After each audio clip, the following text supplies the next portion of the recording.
a banner that read, "Stop Funding Climate Death." The Extinction Rebellion activists then opened up a fire hose and sprayed fake blood, which they had made from beet juice, onto the building. But they immediately lost control of the hose and ended up drenching the sidewalks and at least one bystander.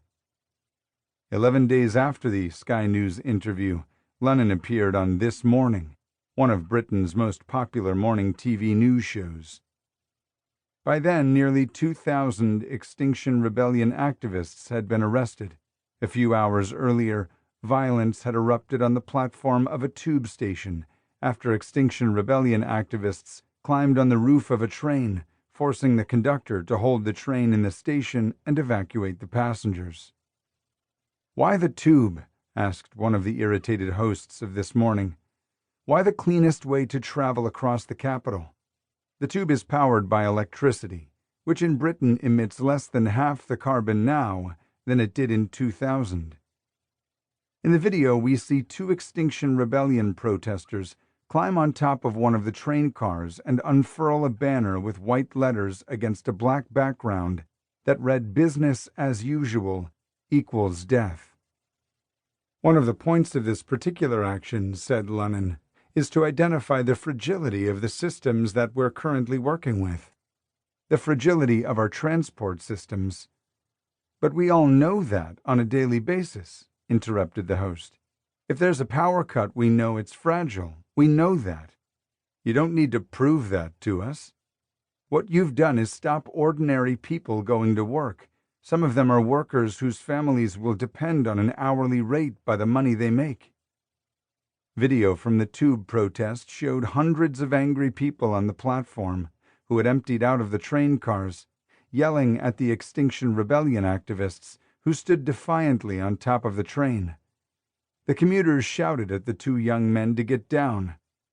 "I'm just trying to get to work," one of the commuters said. "I'm just trying to feed my family." Things quickly descended into chaos. Some in the crowd threw cups of coffee and something made of glass, perhaps a bottle, which shattered. A woman started crying. People tried to find shelter from the chaos. "It was quite scary, and there were some people who were quite frightened," recounted a reporter who was at the scene. A This Morning host said that 95% of people surveyed now said Extinction Rebellion was a hindrance to its cause. What was Extinction Rebellion thinking? In the video of the tube protest, we see a commuter try to climb on top of the roof of the train to grab the Extinction Rebellion activist. The Extinction Rebellion activist responds by kicking the man in the face and chest. The man then grabs the Extinction Rebellion protester's legs and pulls him onto the ground. We see an angry mob of commuters start kicking him. Back in the studio, Lennon emphasized that the video showed the kind of disruption climate change would bring. "And not just transport," she said. "It's also power, and it's also food. It's going to be empty supermarkets. It's going to be power systems turned off, and it's going to be the transport system disrupted." Angry commuters at the tube station descended into violence. In another video of the incident, we see a man knocking a man filming video of Extinction Rebellion action onto the floor and kicking him.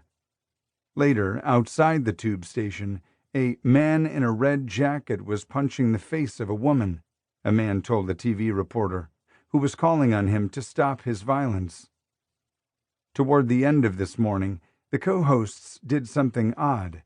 They appeared to agree with Extinction Rebellion's Sarah Lunnan about climate change.